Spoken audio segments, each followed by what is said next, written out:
Salut, bienvenue dans Escale Nanarland, l'émission qui explore la face cachée du cinéma. Au programme aujourd'hui de l'action peroxydée, de la philosophie intransigeante. Tu aurais dû mourir. Bien plus d'une fois. Et de l'humour décomplexé. Allez, on y va.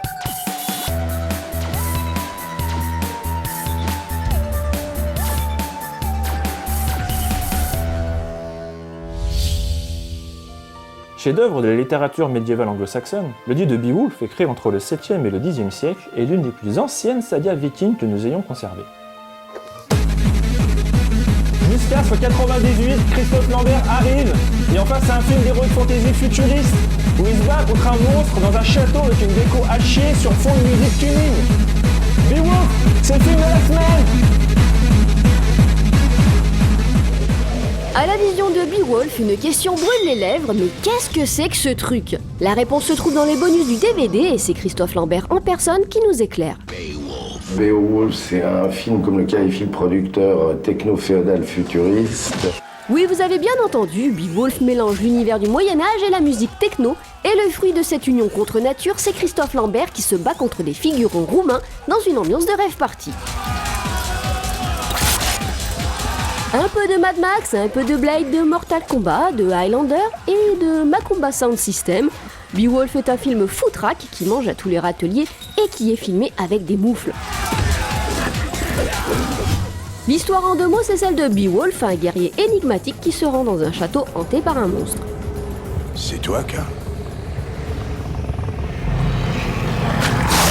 Un monstre que notre héros va évidemment combattre.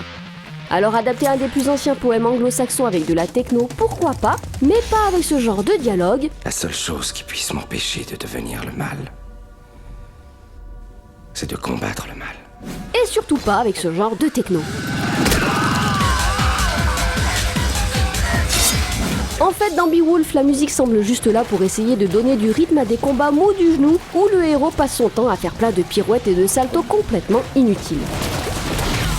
La crédibilité du film tombe à l'eau et malgré toute l'affection qu'on lui porte, il faut bien avouer que Christophe Lambert en Beowulf, ça le fait pas du tout. Qu'entends-tu par là? Avec ses cheveux peroxydés et son regard humide, l'acteur donne l'impression de s'emmerder royalement, quels que soient les sentiments qu'il cherche à exprimer. Qui es-tu? Je suis pris au piège entre deux mondes. Voilà ce que je suis. Bon, il faut dire aussi que les dialoguistes lui ont confié un nombre impressionnant de répliques complètement bidons. Le mal, il est ici. Le mal, c'est ce truc violet, moitié caoutchouc, moitié image de synthèse, qui donne parfois à Beowulf des allures de Sentai. Le mal, c'est aussi cette méchante à la dégaine d'actrice porno. J'ai sucé leurs veines, leur sang encore chaud a coulé dans ma gorge. Et c'est en voyant ce genre d'abomination qu'on se souvient que Beowulf a été tourné en Roumanie pour quelques petits millions de dollars. Ton heure est venue. Et voilà, c'est reparti pour une séance de salto sur fond de techno. Beowulf, c'est un ratage d'anthologie, un film déjà ringard lors de sa sortie et qui ne cesse de se bonifier avec le temps, une sorte de mauvaise adaptation de mauvais jeux vidéo qui n'existe pas. Et en parlant de jeux vidéo, n'oublions pas d'évoquer le clou du film, que dis-je, le bouquet final, l'explosion du château d'un réalisme à peine digne d'une cinématique pour PlayStation 1. Christophe Lambert et la potiche Rona Mitra n'en reviennent pas, et nous non plus. Rona Mitra, c'est normal qu'elle joue le rôle de potiche, elle a des gros seins. En même temps, vu qu'elle est brune, on lui donne le droit de dire des choses intelligentes. Du coup, moi, je vois pas de quoi elle se plaint.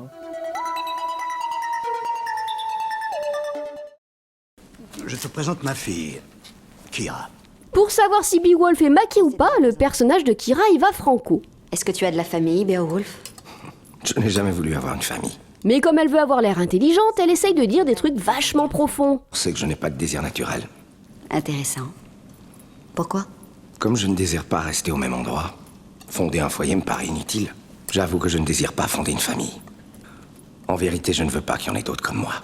Donc ton ego se satisfait de ton unicité. Voilà, ça c'est de la psychanalyse techno-féodale. Exactement. C'est idiot, et en plus ça met tout le monde mal à l'aise.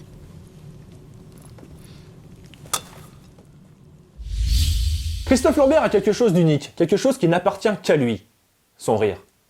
Parce que Christophe Lambert sans son rire, c'est un petit peu comme un Highlander sans sa tête. Ça tient pas debout.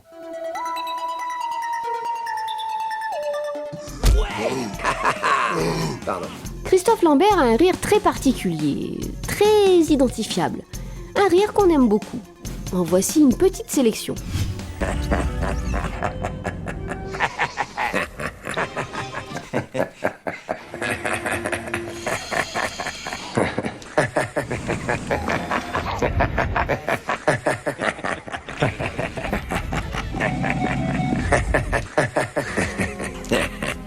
Oui, bon, ça va, on a compris, là.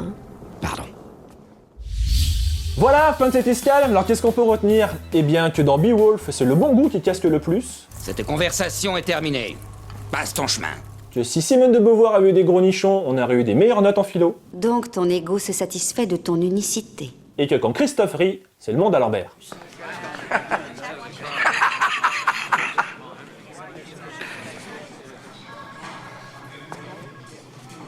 C'était pas une blague? On se quitte avec l'extrait en trop et surtout n'oubliez pas, le pire n'est jamais décevant.